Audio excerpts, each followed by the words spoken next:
So hello my dear friends, welcome back to my channel let's speak English. અને આજનો topic છે આપણો late અને લેટ્સ, જે કે વારંવાર ઉપયોગ થાય છે તમે જ્યારે બોલતા હોય તો. આવા વાક્યો તમે બોલો છો કે ચાલો રમીએ, ચાલો દોડીએ, તેને રમવા દો, તેને ન રમવા દો કે તેને ન દોડવા દો. તો ચાલો વાળા જેટલા પણ વાક્યો છે આ બેનો ઉપયોગ કરી તમારે 1 લાખ બનાવવા હોય તોય બનાવી શકો. ઓકે, એક એક્ઝામ્પલ લઈ અને સમજાવું કે કોઈ એક વાક્ય છે કે ચાલો રમીએ, ચાલો રમીએ, અને અહીંયા શું થાય? રમવા દો. શું છે? કરો એટલે કે કરીએ, કરો એટલે ચાલો રમીએ, અને કરવા દો તો રમવા દો, દોડવા દો, કૂદવા, હોમવર્ક કરવા દો. તો આવું જે કોઈ પણ ને ઓર્ડર કરતા હોય કાં તો સજેસ્ટ કરતા હોય તો લેટ પ્લસ ઓબ્જેક્ટિવ કેસ. બરોબર? અહીંયા જો ચાલો રમીએ તો શું થાય? લેટ્સ પ્લે, ચાલો રમીએ, અને રમવા દો તો લેટ પ્લે. શું થાય? લેટ પ્લે, લેટ પ્લે, ચાલો રમવા દો. ચાલો દોડીએ તો શું થાય?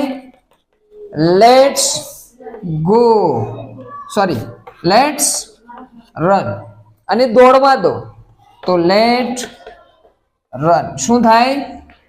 ચાલો દોડીએ તો લેટ રન, અને દોડવા દો તો લેટ રન. હોમવર્ક કરીએ, ચાલો હોમવર્ક કરીએ, લેટ્સ ડુ હોમવર્ક, અને હોમવર્ક કરવા દો, લેટ્સ ડુ હોમવર્ક. ઓકે, તો આ તો છે સિમ્પલ, આ તો સિમ્પલ છે. હવે આપણે એવા લઈએ વાક્યો કે જેની અંદર કર્તા પણ હોય, એટલે કે સબ્જેક્ટ હોય.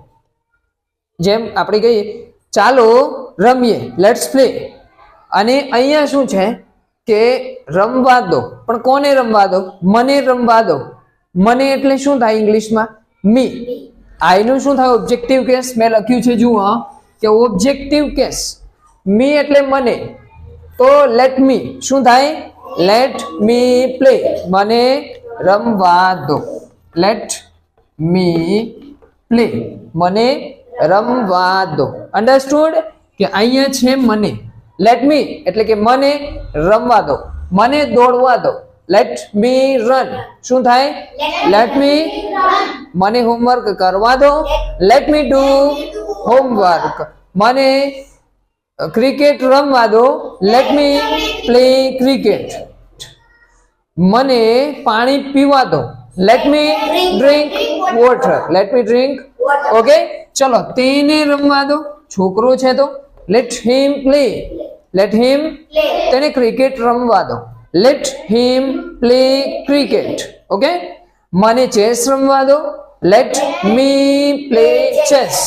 તેને ચેસ રમવા દો, લેટ હિમ પ્લે ચેસ. ઓકે, ચલો તેણીને, કોઈ છોકરી છે, તેણીને રમવા દો, લેટ હર પ્લે. તેણીને રમવા દો, લેટ હર પ્લે. તેમને રમવા દો, લેટ ધેમ પ્લે. શું થાય? લેટ ધેમ પ્લે, તેમને રમવા દો. ક્લિયર થઈ ગયું કે લેટ્સ પ્લે તો ચાલો રમીએ, લેટ્સ ગો તો ચાલો જઈએ, લેટ્સ ડુ હોમવર્ક ચાલો હોમવર્ક કરીએ, લેટ્સ રાઇટ અ સ્ટોરી ચાલો વાર્તા લખીએ. અને જો લેટ ની વાત થાય, લેટ પ્લે રમવા દો, લેટ મી પ્લે મને રમવા દો, મને વાર્તા લખવા દો, let me write a story, let me write a. Okay, રામને લખવા દો તો આની જગ્યાએ શું મૂકવાનું તમારે? Ram. Let Ram play, let Ram play, રામને રમવા દો, લેટ મનન પ્લે, મનનને, લેટ મનન પ્લે, મનનને રમવા દો, મનનને ક્રિકેટ રમવા દો, let Manan play cricket. Understood? કે અહીંયા તમારે ચેન્જ કરવાનું છે, ઓબ્જેક્ટ આવે એ. ઓકે, ઓબ્જેક્ટિવ કેસ મતલબ મને, તેને, તેમને, અમને. ઓકે, અમને રમવા દો તો લેટ અસ પ્લે. અમને એટલે શું થાય? Let us play. આ બધા ઓબ્જેક્ટિવ કેસ છે કે આઈ નું મી થાય, હી નું હિમ થાય, શી નું હર, they નું them, અને we નું શું થાય? us. ઓકે, હવે જો નેગેટિવ લઈએ તો ચાલો ન રમીએ અને રમવા ન દો. ચલો તો એની આપણે સ્ટડી કરીએ કે ચાલો ન રમીએ અથવા તો અમને ન રમવા દો.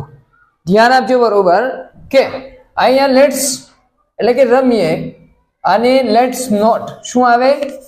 લેટ્સ નોટ અને વચ્ચે પછી આવે વર્બ. શું આવે? વર્બ. ધ્યાન આપજો, આને ક્લિયર કરાવું છું કે પ્રથમ let's play, let's not play. શું આવે? ધ્યાન આપજો. લેટ્સ પ્લે એટલે ચાલો રમીએ અને ચાલો ન રમીએ તો લેટ્સ નોટ પ્લે. શું એડ કરવાનું છે આપણે? નોટ. ચાલો ન રમીએ, ચાલો ન દોડીએ, લેટ્સ નોટ રન. શું આવે? Let's not run. ચાલો હોમવર્ક ન કરીએ, લેટ્સ નોટ ડુ હોમવર્ક. ચાલો પાણી ન પીએ, let's not drink water. Okay, understood? ચલો ટાઈમ વેસ્ટ ન કરીએ, let's not to waste time. Not to waste time.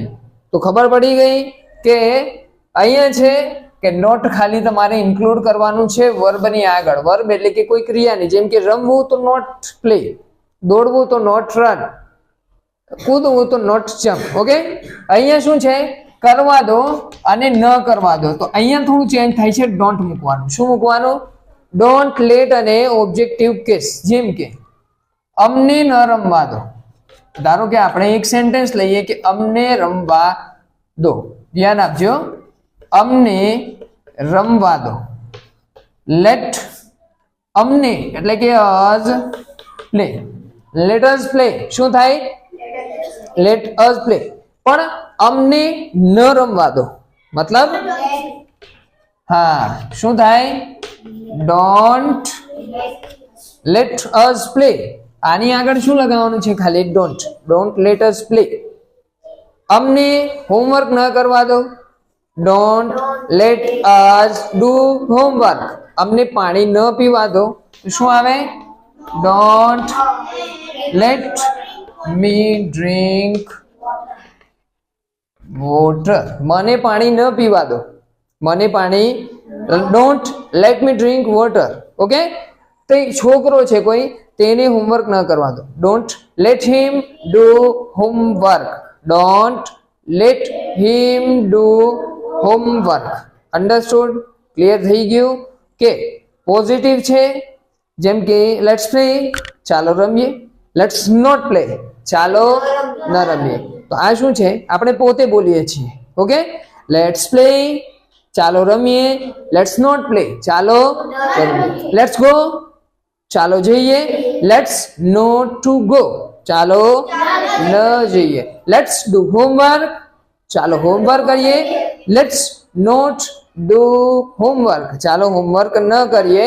તો આ લેટ્સ ની વાત થઈ ગઈ. ઓકે, અને લેટ છે ઓબ્જેક્ટિવ કેસને તમારે ઇન્ક્લુડ કરવાનો. લેટ પ્લે રમવા દો, મને રમવા દો, લેટ મી પ્લે. ચાલો મને ન રમવા દો, let don't let me play, don't let me play. મને ન દોડવા દો, ડોન્ટ લેટ મી રન. મને ખાવા દો, લેટ મી ઈટ. મને ન ખાવા દો, ડોન્ટ લેટ મી ઈટ. મને લખવા દો, લેટ મી રાઇટ. અને મને ન લખવા દો, don't let me write. Okay, understood? So આજનો આપણો ટોપિક એ પૂરો થાય છે.